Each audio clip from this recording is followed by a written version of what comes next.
Ubersaga. The other day, I remember asking one of our colleagues who worked with us, and I said, "Hey, dude, can you do this for me and sound engineer it and give it out?" And he did something. It was okay. And a couple of weeks later, we said, "Hey, dude, this is like outside of, but we're trying to do something unique here. Try and do it." And he blew my mind off. Right? You know what I'm talking about? Yes. I was like, "Wait a minute, where was this guy?" like we hired him for video editing skills. Exactly what you said. I didn't expect it from him either. I was the first one to hear it. He gave the file to me and he was like, listen to it, but I'm not going to stick around. I had to head out and he left. I didn't bother to listen to it for 5 minutes. 2 minutes into the clip, I stopped it. I called him. I was like, dude, I did not see this coming. This is something that I've realized. I come from sound, but from speaking and singing. You don't come from sound from the perspective of being creative as a creative director. You come from designing and, video. But now suddenly sound is something that we're all like really passionate about. And I think it just goes to show if you're passionate about something and you really like what you do, then you gravitate towards it and you're able to make things better and better.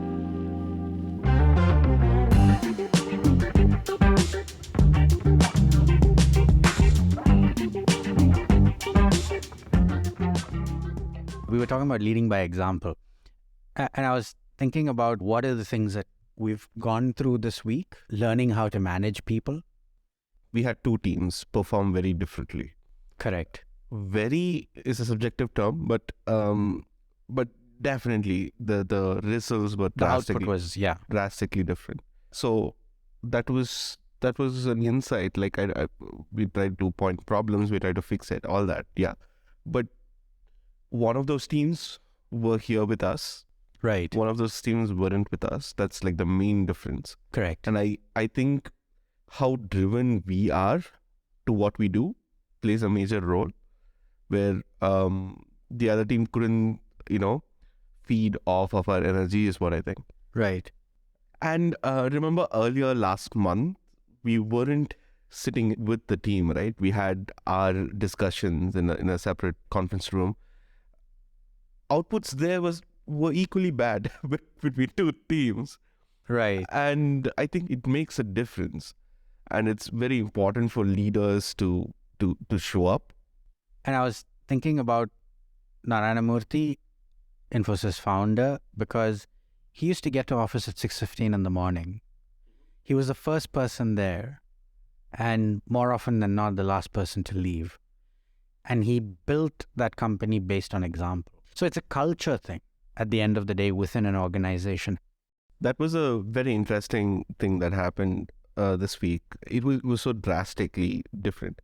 Especially we have these wind down calls every weekend. I call them weekly achievements. Right. So we set goals every week and we see if they get achieved by end of the week. It really helps us to identify roadblocks if there are any. Right. So with one team, everything was on point, right? But we can't say that for the other team. The team is very low on morale, is what I feel. Yeah. And there is lack of communication, whatnot. Hopefully by the next episode, we have a different story to tell about this. Yep. Yeah, I do want a different story to tell on the next episode for sure. So I think we should talk about how we ended up doing this and why we're doing this podcast. I'm looking at it more from the perspective of, let me discover and see where this goes. I think as a podcast production company, we are also discovering ourselves and finding our place in the market or in the ecosystem in terms of what we can offer, in terms of what we can do, and in terms of how we can, make this whole thing, more exciting for everyone. Yeah.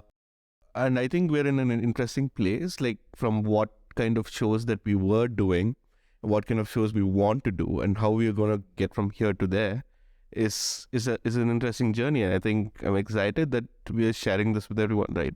Totally. I mean, I I think it's also helping from the perspective of, hey, this is a record of how we started. So I like 20 years down the line, I want to turn back and say, hey, let's dig up those old tapes, you know?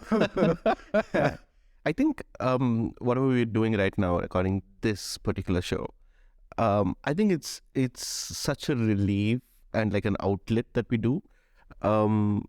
It's very different from our other shows. We are not prepared at all. We had a lovely script, which we threw out the window when we Yes, started. absolutely. Basically, we started brainstorming for this, what we need to do for the show. Yep. And at some point, somebody hit record, and that's the show. I think it's such a refreshing thing to do. We have these conversations every day, but I think it's very interesting to share it with someone, and hopefully someone finds value in it. Fingers crossed. Yep. Yeah, but I think people will. I think people will. And like I said, I want this to be like an account of our week or what we do in our week, and go back and say, hey, I learned this, or this is the growth that I see happening. Those kind of elements and aspects would be ideally what people will get out of this. Is it going to help another podcasting company write itself? I don't know. I mean, to be honest. I think it's beyond podcasting, right? Like podcasting is just something we do. But I think the fact that we are somebody who tries to, get something off the ground, trying to bring people together to do something, sell something to somebody. When you break it down to that level, it's generic and it's relatable to anybody who does anything in life, right? Very true. I hope something of value comes to somebody. Let's see where this goes. Likewise. So till next week. I'm AJ. And I'm Ben. That was so cheesy.